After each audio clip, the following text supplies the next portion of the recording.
Assalamualaikum warahmatullahi wabarakatuh. Di sini saya akan menjelaskan materi pembelajaran pada saat KKPLP di UPT Balai Latihan Kerja. Nah, sebelumnya izinkan saya memperkenalkan diri. Saya dari kelompok KKPLP UPT Balai Latihan Kerja Jember. Nama saya Muhammad Zidanuza Glubab dengan NIM 2002 10 20 10 75 dengan dosen pembimbing lapangan yakni Ibu Frimha Purnamawati. Untuk grup pamongnya yakni Bapak Iwan Setiawan Wibowo. Pada materi pembelajaran kali ini saya akan menjelaskan tentang mengukur dengan menggunakan alat ukur pada pelatihan pengoperasian mesin bubut dan juga CNC. Sebelum menindaklanjuti materi pembelajarannya, izinkan saya menjelaskan tentang apa itu pelatihan pengoperasian mesin bubut dan juga CNC.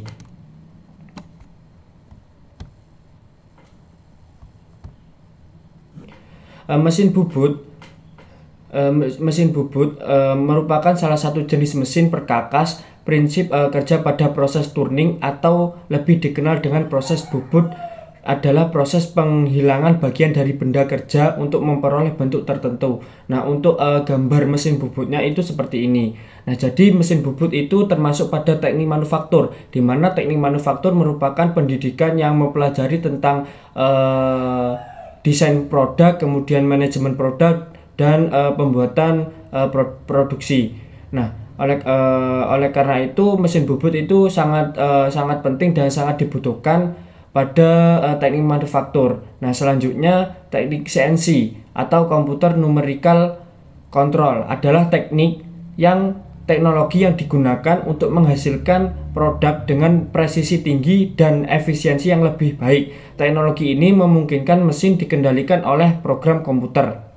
Jadi perbedaan antara mesin bubut dan juga CNC itu terdapat pada cara pemakaiannya, di mana mesin bubut itu untuk cara pemakaiannya lebih kepada manual. Jadi misal kita mencari presisi bahan atau presisi produk yang akan kita hasilkan itu kalau untuk bubut itu kita mengira-ngira atau menggunakan alat pengukurannya. Nah, sedangkan untuk CNC ini dikendalikan oleh program komputer. Jadi kita lebih mendesain hasil atau produk itu pada komputer. Jadi untuk mesinnya ini seperti itu.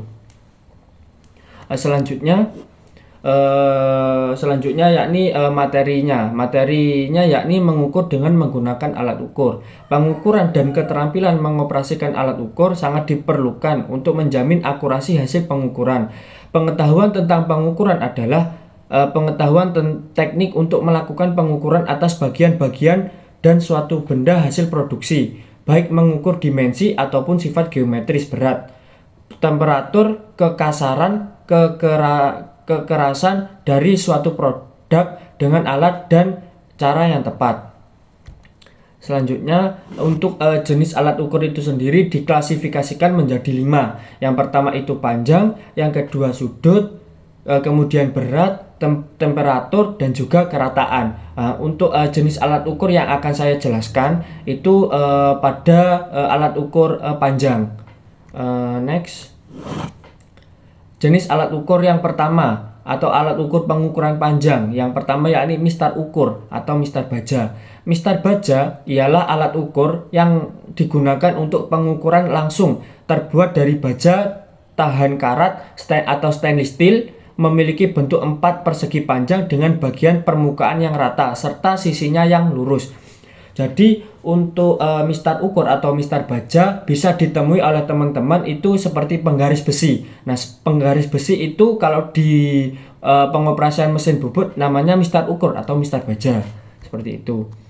Selanjutnya yakni alat ukur pengukuran panjang yang selanjutnya penggaris pita. Penggaris pita yakni penggaris yang terbuat dari kain atau baja yang fleksibel, umumnya digunakan untuk jarak lebih dari 2 meter. Nah, untuk penggaris pita bisa kita temui pada saat biasanya itu kita temui di alat-alat bangunan. Nah, itu kan bisa ditarik, bisa penggarisnya itu fleksibel, bisa ditarik kemudian bisa dilengkung-lengkungkan seperti itu. Selanjutnya yakni alat ukur pengukuran panjang. Yang ketiga yakni mistar geser. Nah, mistar geser disebut juga dengan jangka sorong atau sketmat atau Vernal caliper adalah instrumen yang pengukur yang terdiri dari tiang, rahang tetap atau fixed jaw dan rahang geser atau sliding jaw yang bergerak di sepanjang plat baja. Jadi fungsi dari mistar geser atau jangka sorong, biasanya saya menyebutnya itu jangka sorong atau sketmat. Nah, fungsi dari jangka sorong itu multifungsi, di mana ada dapat mengukur ketebalan, kemudian mengukur diameter luar ataupun diameter dalam.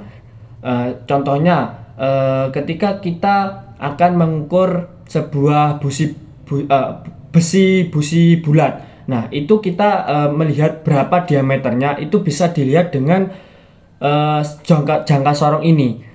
Untuk pengukurannya itu kita ketelitian pengukurannya itu bisa sampai 0,02 cm. Selanjutnya jenis alat ukur pengukuran panjang yang selanjutnya yakni mikrometer. Mikrometer adalah salah satu alat ukur presisi yang memakai petunjuk berskala sesuai standar industri. Mikrometer bekerja dengan prinsip mengubah gerakan rotasi menjadi gerakan translasi. Nah, untuk mikrometer sendiri itu hampir sama dengan jangka sorong. Namun untuk penggunaan atau fungsi mikrometer ini untuk mengukur diameter, diameter suatu benda. Misalnya kita mengukur sebuah besi bulat. Nah, itu bisa diukur dengan mikrometer. Cuman untuk ketelitian pengukuran dari mikrometer ini lebih teliti di 0,01 dibandingkan dengan jangka sorong yang sudah saya jelaskan tadi. Untuk jangka sorong kan itu kan untuk ketelitian pengukurannya itu 0,02. Nah, sedangkan mikrometer ini lebih teliti dibanding jangka sorong, yakni 0,01. Mungkin itu saja penjelasan materi pembelajaran dari saya. Kurang lebihnya mohon maaf. Wassalamualaikum warahmatullahi wabarakatuh.